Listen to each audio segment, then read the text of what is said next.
பிரதமர் கோவை வருகையால் மாணவர்களுக்கு மன உளைச்சல் ஏற்பட்டு சரியான நேரத்திற்கு பள்ளிக்கு செல்ல முடியாத சூழல் ஏற்படும் என்று தந்தை பெரியார் திராவிடர் கழக பொதுச் செயலாளர் கு ராமகிருஷ்ணன் தெரிவித்துள்ளார். கோவையில் செய்தியாளர்களிடம் பேசிய அவர், தேர்தல் நன்கொடை பத்திரத்தில் பாஜக பெரிய அளவில் ஊழல் செய்துள்ளது என்று தெரிவித்தார். 2000 ரூபாய் நோட்டுகளை ஒழித்தால் கருப்பு பணம் ஒழிப்போம் என்று கூறிய பாஜக தற்போது வரை ஒழிக்காமல் தேர்தல் பத்திரம் மூலமாக பாஜக நூதனமாக ஊழல் செய்துள்ளது என்று தெரிவித்தார்.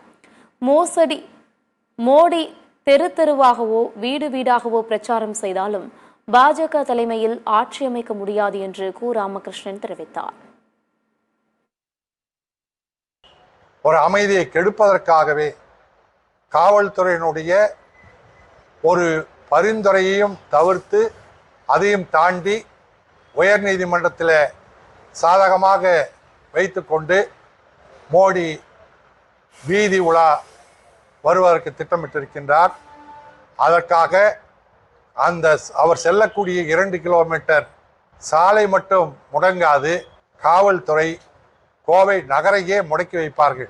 பரீட்சை தேர்வு எழுதுகின்ற மாணவர்கள் நிம்மதியாக மன உளைச்சல் இல்லாமல் தேர்வு எழுத முடியாது. அதை பற்றியெல்லாம் கவலைப்படாமல் வாக்கு ஒன்றை மட்டும் வைத்துக்கொண்டு மோடி மக்களை நேசிக்கிறேன் என்று சொல்லக்கூடிய மோடி நாளை தினம் கோவை மாவட்ட மக்களை வஞ்சிப்பதற்கு, மக்கள் நிம்மதியை கெடுப்பதற்கு நாளைக்கு வீதி உலா வருகிறார்.